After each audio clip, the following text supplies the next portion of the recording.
رجال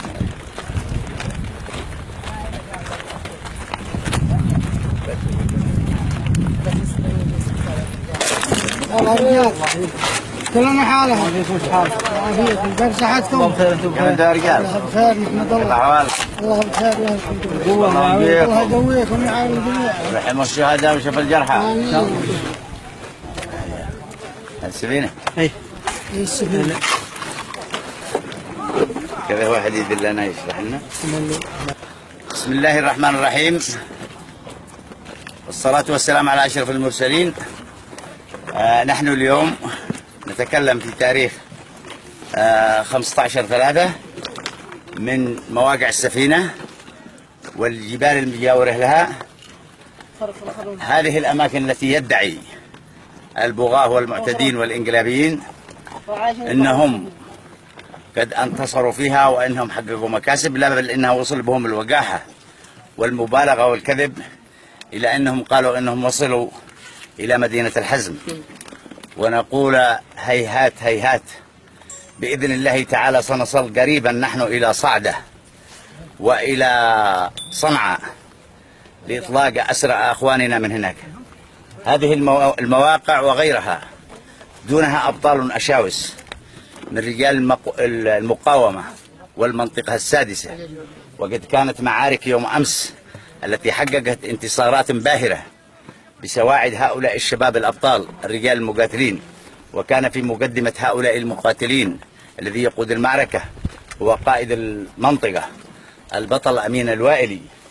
ونؤكد لكل أبناء شعبنا بعد الانتصار العظيم الذي تحقق في مدينة تعز الباسلة إننا سنفرح بالنصر قريبا بإذن الله تعالى. الله أكبر ولله الحمد. الله أكبر ولله الحمد.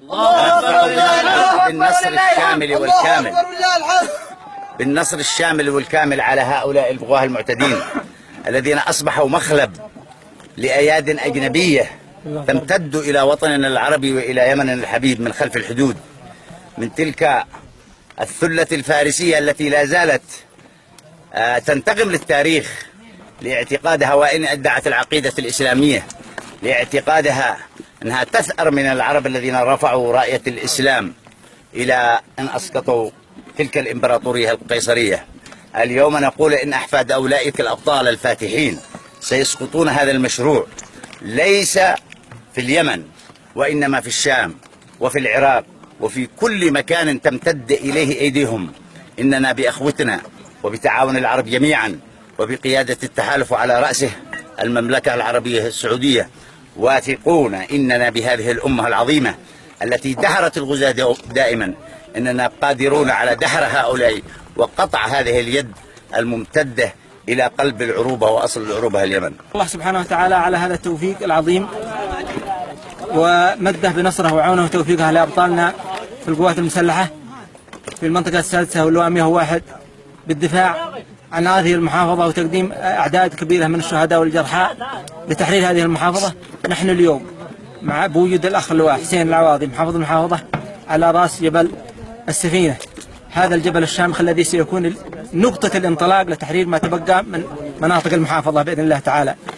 كل ما يدعيه الانقلابيون والحوثيون ادعاء سينتهي ولن يصمد أمام الحقائق. الحقائق على الأرض هؤلاء الأبطال الذين يروون الأرض بدمائهم. هذا مخازن النوبة كانت في الاتجاه الثاني.